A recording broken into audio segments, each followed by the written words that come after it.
Méditation du 9 février. Foi authentique. Quant à celui qui ne fait pas d'œuvre, mais croit en celui qui justifie l'impie, sa foi lui est comptée comme justice. Romains 4, verset 5. Paul ne dit pas que Dieu justifie les bons, les pieux, les fidèles. Dieu justifie l'impie, le pécheur. Le médecin guérit les malades, pas les bien portants. Et le Christ est le médecin du pécheur. Il est celui qui pardonne l'injure éternellement, comme l'appelait le Nicaraguayen Rubén Dario. Le Mexicain Amado Nervo a appris du Christ quand il a dit « Si une épine me blesse, je m'en éloigne, mais je ne la déteste pas. » Le professeur cubain José Martí a bu à la source du Christ en exposant en vers simple la quintessence du pardon divin dans son poème. « Je cultive une rose blanche. Oui, le Christ est venu chercher et sauver ce qui était perdu. » Luc 19, verset 10. Quelqu'un a demandé un jour à un prédicateur écossais pourquoi Jésus avait choisi Judas. Le sage prédicateur a répondu « Je ne sais pas, mais je ne sais pas non plus pourquoi il m'a choisi. » Paul développe ce concept colossal qui se dresse comme un monument au salut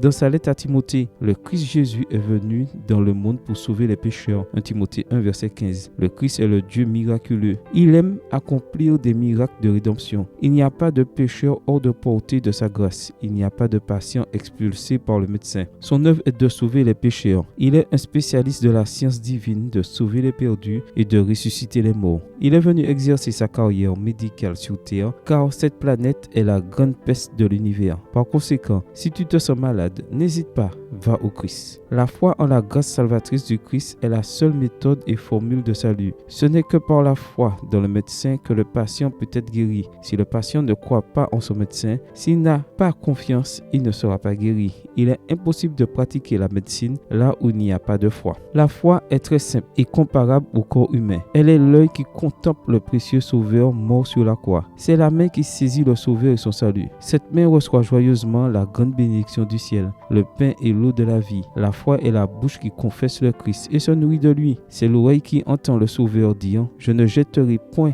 dehors celui qui vient à moi ». Jean 6, verset 37. La foi, ce sont les pieds qui marchent rapidement vers le Sauveur. Tu vois, la foi authentique est très simple. Amen. Bonne journée à toi et que le Seigneur te bénisse.